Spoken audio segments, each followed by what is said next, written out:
مجھے اجازت دیجیے میں ایک لفظ انقلاب یہاں استعمال کر لوں، انقلابی دعوت۔ کل میں نے کہا تھا نا، ایک ہوتی ہے خالص مذہبی تبلیغ، ایک ہوتی ہے انقلابی تبلیغ۔ مذہبی تبلیغ کی سب سے بڑی مثال عیسائیت کی تبلیغ، اور انقلابی تبلیغ کی سب سے بڑی مثال اشتراکی تبلیغ۔ میں باہر سے مثالیں دے رہا ہوں، اندر سے نہیں دینا چاہتا۔ آگے یہ کہ قدر گفتیں باقی فکر کرو، آگے انسان اپنی عقل سے کام لے، سوچے، غور و فکر کرے۔ تو یہ انقلابی تبلیغ تھی محمد الرسول اللہ صلی اللہ علیہ وسلم۔ اور انقلابی تبلیغ کے اندر یہ بات جان لیجئے کہ پہلا رد عمل جو ہوتا ہے معاشرے کا، وہ یہ ہوتا ہے کہ کوئی ایسی بات گھبرانے کی نہیں ہے۔ ایک آدمی کا دماغ خراب ہو گیا ہے اور کچھ سر پھرے قسم کے چند نوجوان اس کے ساتھ ہیں، ایسی کیا بات ہے گھبرانے کی؟ مشت خاک ہے، بس ان کو چٹکیوں میں اڑاؤ۔ جو چٹکیوں میں اڑانا کہلاتا ہے نا، اسی کو قرآن مجید میں ایک اور جگہ کہا گیا ہے، یریدون لیطفئوا نور اللہ بافواہہم۔ یہ چاہتے ہیں کہ اللہ کے نور کو اپنے منہ سے بجھا دیں، پھونکے مار کے ہی بس۔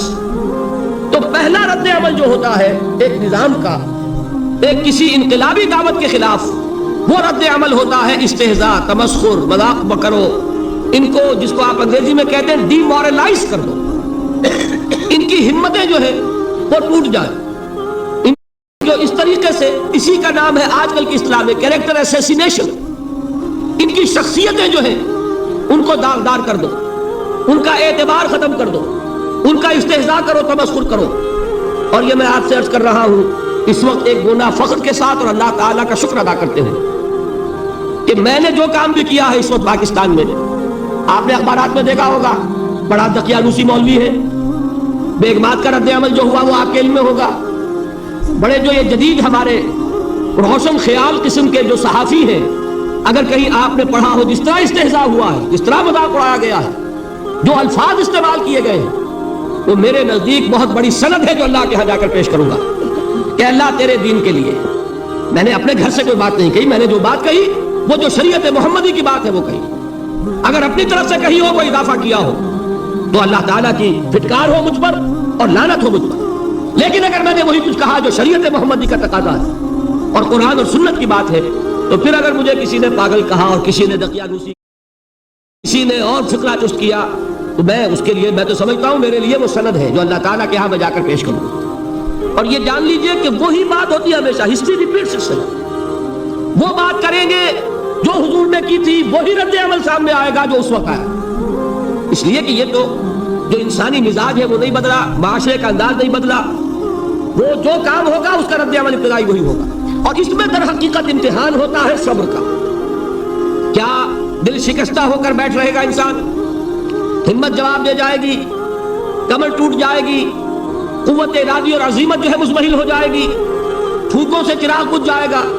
یہ جو میں نے آیت آپ کو سنائی تھی، اس کا بڑی خوبصورت کے ساتھ ترجمہ کیا ہے مولانا ظفر علی خان نے کہ نور خدا ہے کفر کی حرکت میں خندہ زن، پھونکوں سے یہ چراغ بجھایا نہ جائے گا۔ یریدون لیطفئوا نور اللہ بافواہہم واللہ متم نورہ ولو کرہ الکافرون۔